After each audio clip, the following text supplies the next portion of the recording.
रायगढ़ विधानसभा क्षेत्र के भाजपा प्रत्याशी के रूप में पूर्व कलेक्टर ओपी चौधरी के नाम की घोषणा होने के बाद रायगढ़ बीजेपी कार्यालय पहुंचने पर जिला अध्यक्ष उमेश अग्रवाल सहित बीजेपी के कार्यकर्ताओं ने ढोल नगाड़ों के साथ उनका स्वागत किया।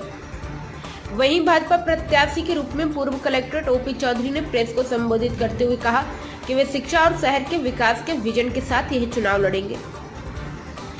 उन्होंने आगे कहा कि वो 12 साल की कलेक्ट्री छोड़कर राजनीति में सिर्फ इसलिए आए हैं कि वे देश व समाज के लिए बेहतर कर सके। उनका मकसद पैसा कमाना या सुख सुविधा बटोरना नहीं है। जब यही करना होता तो कलेक्ट्रेट की नौकरी में कोई बुराई नहीं थी। उन्होंने कहा, रायगढ़ की बुद्धिजीवी जनता ने अगर चाहा, उनको समर्थन दिया तो हम बेहतर कर पाएंगे। सवाल के जवाब में उन्होंने कहा कि खरसिया के लोगों ने उन्हें आत्मीय समर्थन दिया, जिसकी बदौलत भाजपा खाई को पाट सकी और 22% वोट की बढ़त मिली, जो खरसिया में अब तक का सर्वाधिक वोट प्रतिशत है। हालांकि खरसिया में जीत के आंकड़े को हम छू नहीं पाए। उन्होंने कहा कि रायगढ़ में भी भाजपा को अच्छा वोट मिलता है और मुझे पूरी उम्मीद है कि यहाँ की जनता भी उनको आशीर्वाद प्रदान करेगी। उन्होंने कहा कि आज वो जो कुछ भी है वह शिक्षा की बदौलत है। छोटे से गांव से निकलकर कलेक्ट्रेट तक का सफर शिक्षा से ही संभव हो पाया। उन्होंने कहा कि शिक्षा के साथ शहर विकास के विजन को लेकर वे जनता तक जाएंगे।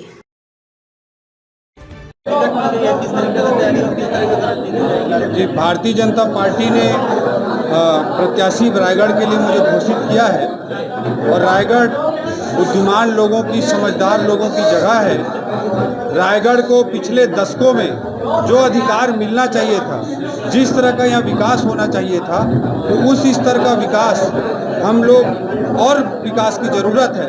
वो अधिकार, रायगढ़ का जो अधिकार है, वो अधिकार दिलाने का हम प्रयास करेंगे। आने वाली पीढ़ी के भविष्य को बेहतर कैसे बनाया जा सकता है, एक विजन के साथ काम करेंगे।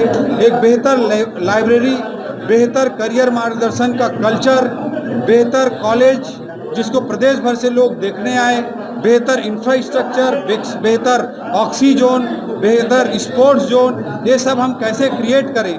इसके अलावा केलो नदी का पानी कैसे किसानों तक पहुँचे, सपनई डैम का पानी कैसे किसानों तक पहुँचे, छोटे छोटे गाँवों के समस्याएं हैं जैसे लिफ्ट इरिगेशन से कोई गांव को हम कैसे ठीक कर सकते हैं। इन सब बड़े विजन के साथ भी और लोगों की छोटी छोटी ज़रूरतों के साथ भी एक विजन को लेकर के हम जनता जनार्दन के बीच में जाएंगे और भय और भ्रष्टाचार मुक्त प्रशासनिक व्यवस्था को हम कैसे आगे सुनिश्चित करेंगे, इस विजन के साथ जाएंगे। इस विजन के साथ हम जाएंगे तो निश्चित रूप से रायगढ़ की जनता जनार्दन का हमें आशीर्वाद मिलेगा।